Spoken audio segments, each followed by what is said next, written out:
قاضی ایاز نے روایت ایک کی، ایمان افروز روایت، فرماتے ہیں کہ حضور علیہ السلام نے ایک روز سیدنا جبرائیل امین سے پوچھا، اور اس کی سند خود قاضی ایاز نے الشفا میں پوچھا، اے جبرائیل حل اصابک من هذه الرحمت شیء، یہ جو میری رحمت سارے عالمین کے لیے ہے، اس میری رحمت سے تجھے بھی کچھ حصہ ملا ہے؟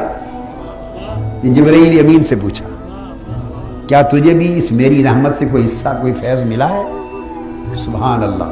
جبرائیل امین نے عرض کیا، قال نعم یا رسول اللہ، ہاں آقا مجھے بھی اس رحمت میں سے حصہ ملا ہے۔ فرمایا کیا ملا ہے؟ جبرائیل امین نے کہا، کنت اخشى العاقبہ فامنت لثناء اللہ عز جل علی بقولہ، عرض کیا میں اپنی آخرت اور عاقبت انجام کے بارے میں ڈرتا رہتا تھا۔ ابلیس کا انجام سن رکھا تھا نا، معلم الملکوت تھا، فرشتوں کا استاذ تھا، موحد تھا، سجدہ گزار تھا، اور بالآخر اس کا انجام ہوا فخرج منہا فإنک رجیم۔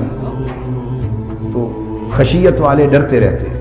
تو جبرائیل امین نے عرض کیا میں اپنی عاقبت کے بارے میں، انجام کے بارے میں ڈرتا رہتا تھا، یا رسول اللہ اس رحمت کا فیض مجھے یہ ملا کہ اللہ نے اس کے صدقے مجھے اس خوف سے امان دے دی، میرا خوف ختم ہو گیا اور اطمینان و سکون ہو گیا ہے کہ میری عاقبت صحیح ہوگی۔ تو جبرائیل امین بھی اپنی عاقبت کے بارے میں جو بے خوف ہوئے ہیں کہتے ہیں یا رسول اللہ اس رحمت کا صدقہ ہے، سلامتی مل گئی نا عاقبت کے بارے میں، اور سلامتی کا یقین دل میں بیٹھ گیا۔